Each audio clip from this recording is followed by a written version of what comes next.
Hello students, क्या हाल आपका। आशा करता हूँ अच्छे होंगे, स्वस्थ होंगे। आज एसएससी, सीजीएल, सीएचएसएल जो भी एग्जाम 2026 में होंगे उसका रिवीजन मेंसुरेशन 3D का और कंप्लीट रिवीजन होगा। ऐसा नहीं है कि केवल बेसिक क्वेश्चन या फॉर्मूले यूज किए जाएंगे, जो कंबाइन करने के बाद मतलब जितने भी टाइप के फॉर्मूले बन सकते हैं वो सारे के सारे, और आपके लिए बहुत इंपॉर्टेंट होगा, बहुत मदद करेंगे। क्यों? क्योंकि जो लगातार आप उस सेक्शनल टाइमिंग के दौरान अगर क्वेश्चन को ज़्यादा से ज़्यादा अटेम्प्ट करते हैं तो आपके चांसेस ज़्यादा होंगे।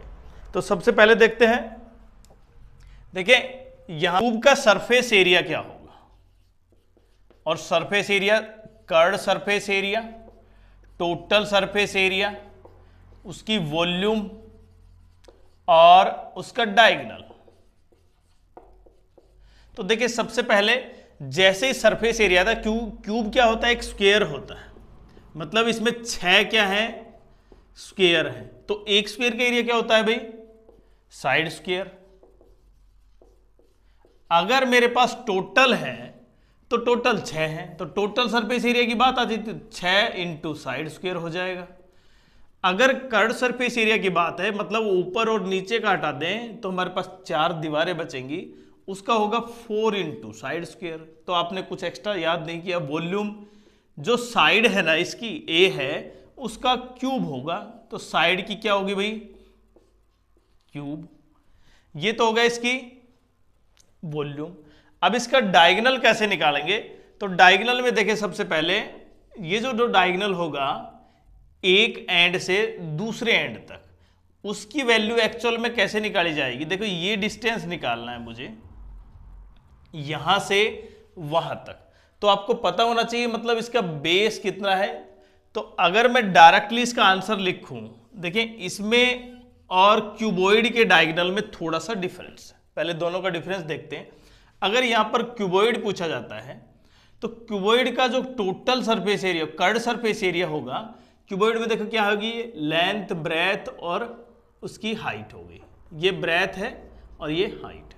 तो इसका CS से हो गया मेरे पास 2 into L plus B into H.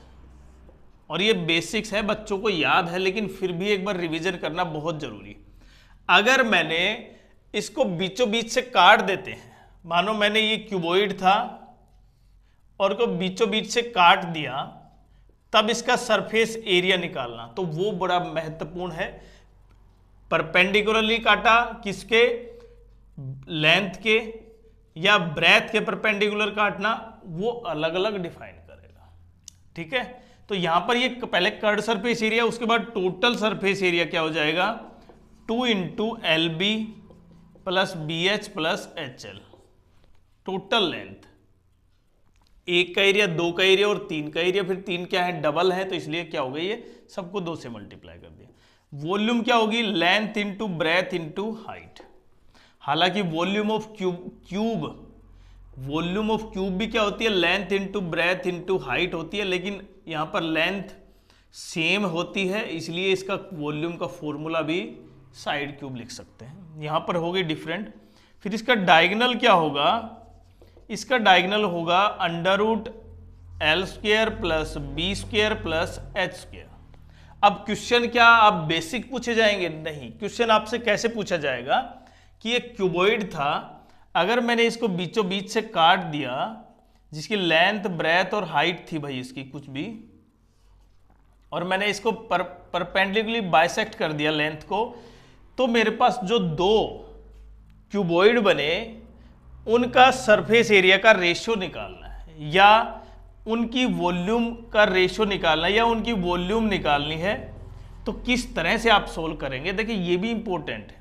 अगर केवल लेंथ के परपेंडिकुलर लाइन डाली है तो इसका मतलब ये क्या हो गया, 2 पार्ट में डिवाइड हो गया।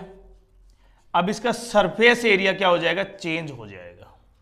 सरफेस एरिया और वॉल्यूम में क्या डिफरेंस आएगा, देखिए वॉल्यूम पहले जो L into B into H थी, अब लेंथ तो क्या होगी, इसकी हाफ हो गई, ब्रेथ सेम रह गई, हाइट भी सेम रह गई।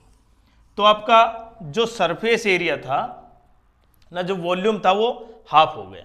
लेकिन जैसे ही मैं सरफेस एरिया की बात करता हूं, टोटल सरफेस एरिया, तो अगर एक पार्ट का बात की जाए तो एक पार्ट का टोटल सरफेस एरिया क्या हो जाएगा, अब length by 2 into base plus base into height same रहेगी plus height into length by 2।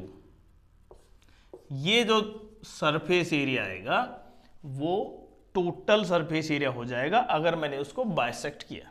तो ऐसे ही एक का अगर ये परपेंडिकुलर बाइसेक्ट होती हैं इस तरह की दो लाइनों से तो फिर क्वेश्चन को आपको घुमाना होगा। उसके बाद क्या होती है भाई, टोटल सरफेस एरिया स्फीयर का, उसके साथ साथ क्या होता है भाई, CS से होता है कर्ड सरफेस एरिया, और उसके साथ साथ इसकी क्या होती है भाई, वॉल्यूम होती है, क्योंकि 3D पढ़ रहे हैं तो इसमें वॉल्यूम भी आएगी भाई। अब वॉल्यूम का फॉर्मूला टोटल होता है, इसका मतलब 4/3 पाई r क्यूब। CS से कर्ड सरफेस एरिया क्या होता है इसका, देखें कर्ड में मतलब होता है 4 पार्ट, 4 पाई r स्क्वायर, और TS से इसका हो नहीं सकता क्योंकि जब मैं TS से करूंगा तो क्या बन जाएगा, वो हेमिस्फीयर बन जाएगा।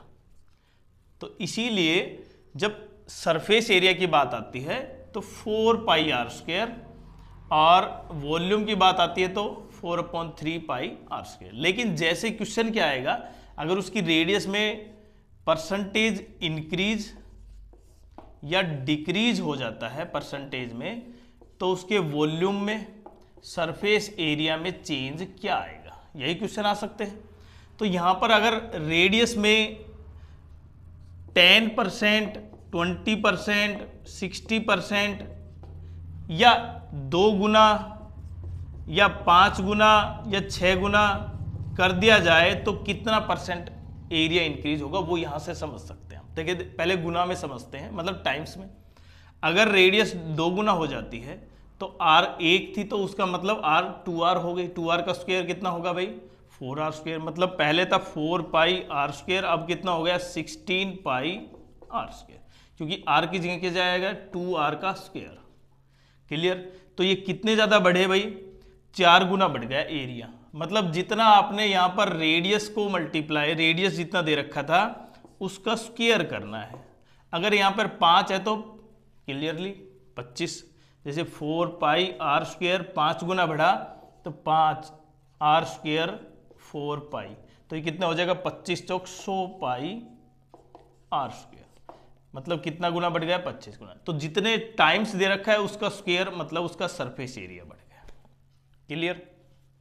परसेंटेज में दे रखा है तो डायरेक्ट कैसे निकालेंगे आप, परसेंटेज में 20% क्या हो गया, इंक्रीज हो गया, या 20% डिक्रीज हो गया। 20% का मतलब क्या हुआ, 1/5 इंक्रीज हुआ है तो इसका मतलब मैं बढ़ाऊंगा, इसका मतलब 6/5 हो गया।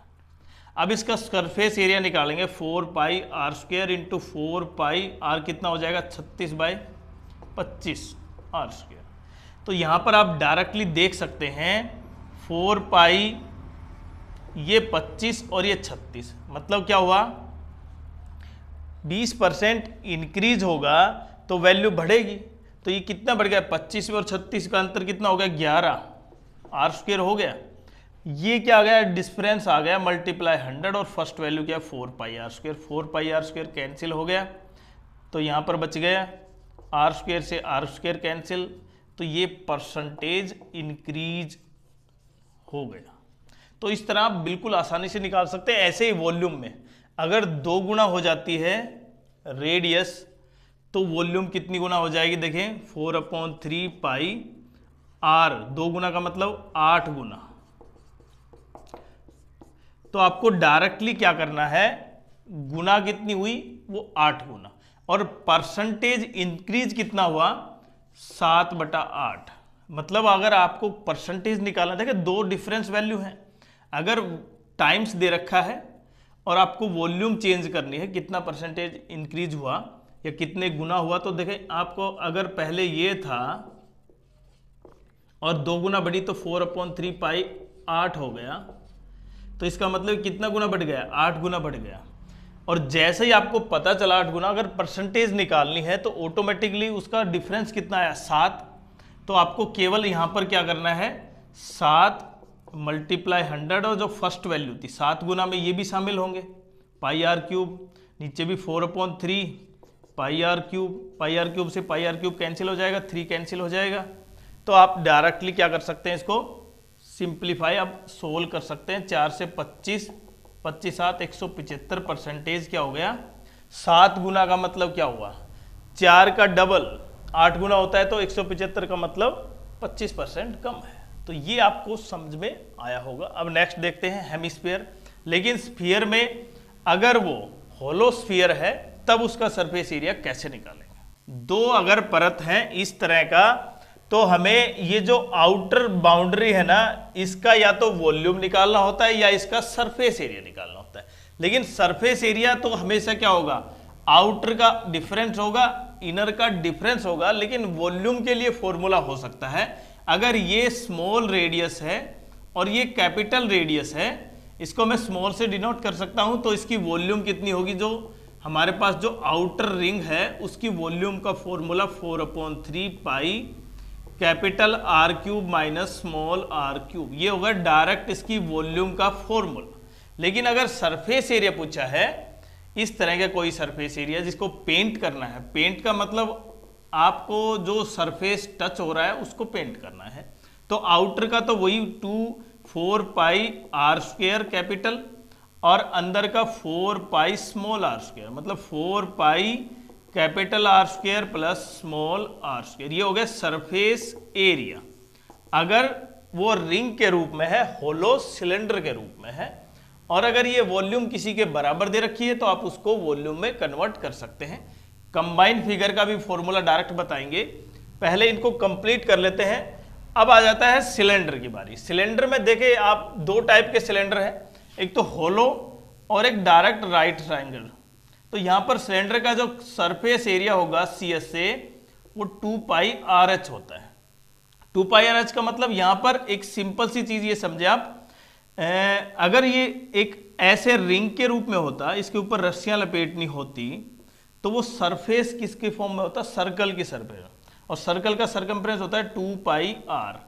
अब यहां पर 1 सेंटीमीटर, फिर रस्सी की चौड़ाई, अगर रस्सी की चौड़ाई मानो इतनी है 1 सेंटीमीटर है, तो ऐसी रस्सी कितनी बार आई, टोटल उनका टोटल काउंट करेंगे तो क्या आ जाएगा, जैसे एक बार चक्कर हुआ, फिर दूसरा चक्कर हुआ, फिर तीसरा चक्कर हुआ, ऐसे बिल्कुल टच करते हुए।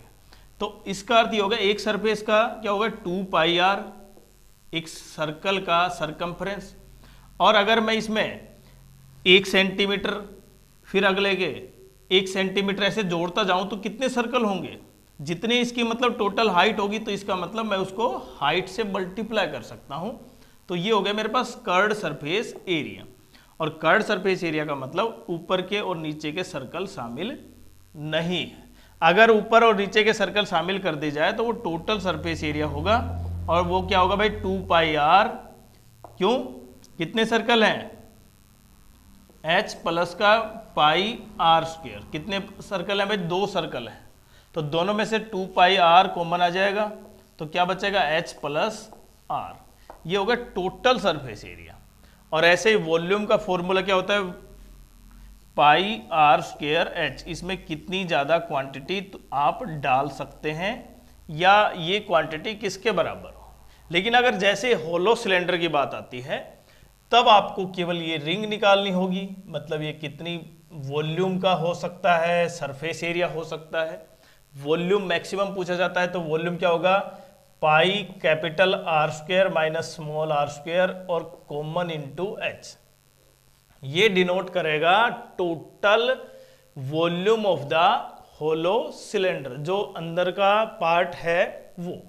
तो कई बार आपको भी ये पता चलेगा, ये स्मॉल रेडियस है भाई और ये कैपिटल रेडियस, यहाँ पर स्मॉल इंटू R, ये डिफरेंट डिफरेंट है, आपको इतना थोड़ा सा आइडिया होना चाहिए।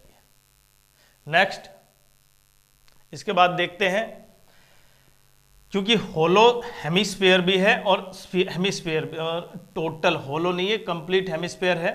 तो हेमिस्फीयर की बात करूं मैं, 2/3 पाई R क्यूब, इसकी क्या होती है, वॉल्यूम होती है, ठीक है। और सरफेस एरिया की बात आए तो फिर क्या हो जाएगा, इसका कर्ड सरफेस एरिया, इसका CS से होगा 2 पाई R स्क्वायर और टोटल सरफेस एरिया होगा 3 पाई R स्क्वायर। मतलब एक जो ऊपर का सर्कल भी काउंट कर दिया जाए, 2 में तो टोटल हो जाएंगे 3, तो 3 सर्कल है यहाँ पर।